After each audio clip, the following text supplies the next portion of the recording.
Oh, I'm coming out the snake pit for this. King Jareer, in your ear. I'm so fit I don't fit in, and this is a chaos edition, not a cave edition. We're going to be talking about the Milky Way. The word galaxy means milk, and it's the Milky Way. Galaxy. That's milk on milk, just like the word Sahara means desert, and the word desert means desert. The Sahara Desert, so that's desert. Just like the galaxy is milk, the milk. Huh? So we have lactose and lactase. Lactase is an enzyme that breaks down lactose, the sugar found in milk and dairy products. All mammals, including humans, produce lactase during infancy. During infancy, they're producing the shit as adult children. Stop the cap. And you have the ability to drink non-human milk, so it's not even breast milk. Animals don't have breasts. And this is King Jareer in your ear. Let's finish reading. Infant lactase production. All mammals, including humans, produce lactase during infancy to digest the lactose of their mother's milk. But it say or formula. Remember, formulas didn't always exist. Formula is a new invention. Remember, cups, bowls, and bottles didn't always exist. These are inventions. Okay? Imagine what you was doing before the invention. You had to get it straight off the teat. Huh? Because remember, animals don't have breasts, they have teats. So you was teat feeding. Not breastfeeding. You were teat feeding. Huh? Their mother's milk. Let's run the gauntlet.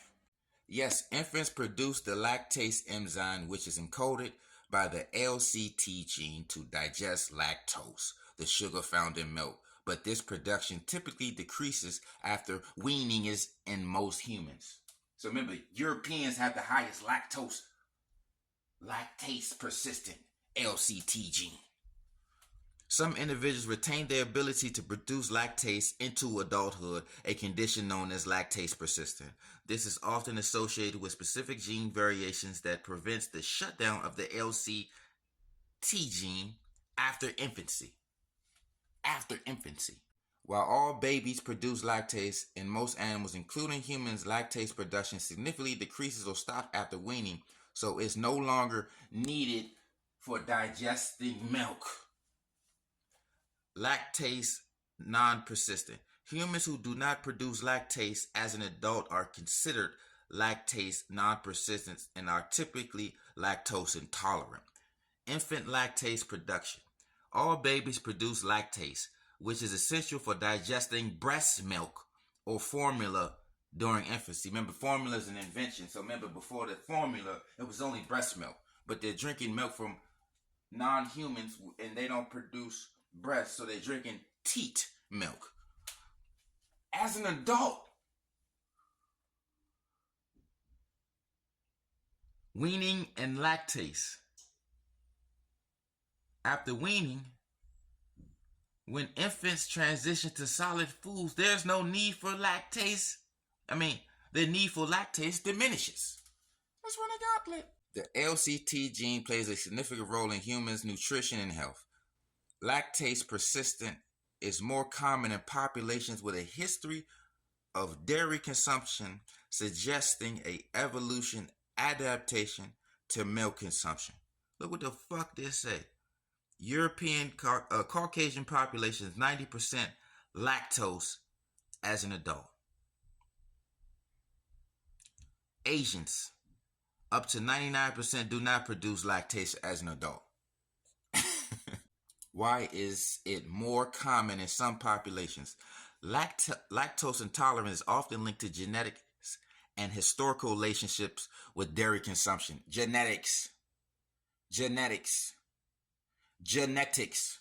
So when we talk about drinking milk, we're saying we don't produce the same lactase enzymes that a fucking infant would produce in order to digest breast milk. Not goddamn teat milk from a camel, a horse, a donkey, or a goat.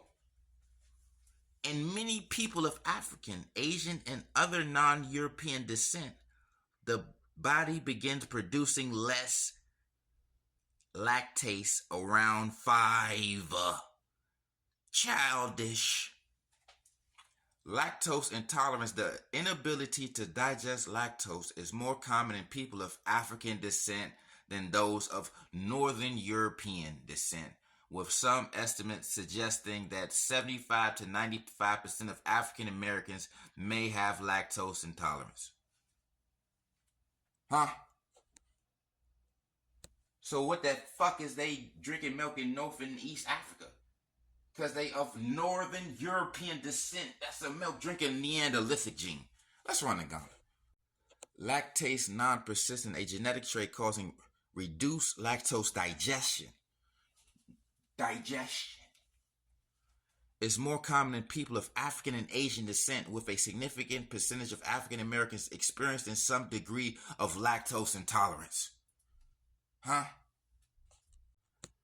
Lactase non-persistent is a genetic condition where the body gradually produces less of the enzymes lactase, which is needed to digest lactose after infancy.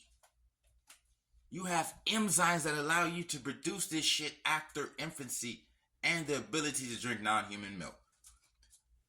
Prevalence in African Americans. A substantial portion of African Americans, estimated at 65 to 80%, experience some degree of lactose intolerance due to LNP, lactase non-persistent, motherfucker. Genetic basis. Lactose intolerance is often linked to a person's genetic background and where their ancestors originated. Evolutionary context. In regions where dairy farming was not common, population developed LNP because the ability to digest lactose after infancy was not as necessary for survival. Remember, we jungle people. Ain't nothing to eat no motherfucking desert. Cursed land, burn land people. Other ethnic groups. LPN is also prevalent in people of East Asian, West African, Arab, Jewish, Greek, and Italian. West African means Fulani. It's Fulani. Fulanis have a milk creation story. They come from milk, they drink milk, and they're nomadic pastoral milk drinkers. So this is not a black African. This is a Fulani situation. And they slid the Fulani under the Niger-Congo Bantu language family, or finesse. Impact on dairy consumption. Due to lactose intolerance, many African Americans tend to consume less dairy than other racial ethnic groups, which can lead to potential nutrition deficiency. See, a lot of these slave trades were swapping people out. You switch out the people, you switch out the environment. You got these milk drinking environments, so we get these African leaders, they be coming from the west, from that Mali desert empire. All of them deserts, that's those milk drinking Fulanis, missionary herdsmen and warriors of the milk agenda. They're pushing the Milky Way. So in order to spread this Milky Way in the land of blacks, it was the dark continent. It was vegetation everywhere. So remember, when you check their history, they admit to deserts being new. Basically, that jungles and vegetation existed before deserts. Nomadic pastoralism, milk drinking, and all that shit. When we break down environments, the top environment for biodiversity, moisture, oxygen is the Congo Basin. It's rainforests. Our rainforest is better than theirs.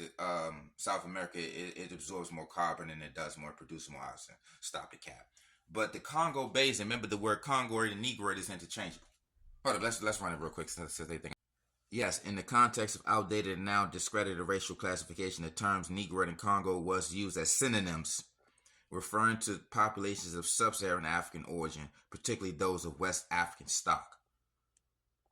Congoid as a specific subgroup. They proposed Congoid over Negroid. They was juggling. Because the word Congo is the place, the word Negro is the color. So remember, it's a person. You got person, place, and thing. Also, Negro is an island and a river, so you got to understand the bars. You got to understand how everything is person, place, thing, color, frequency, and all that.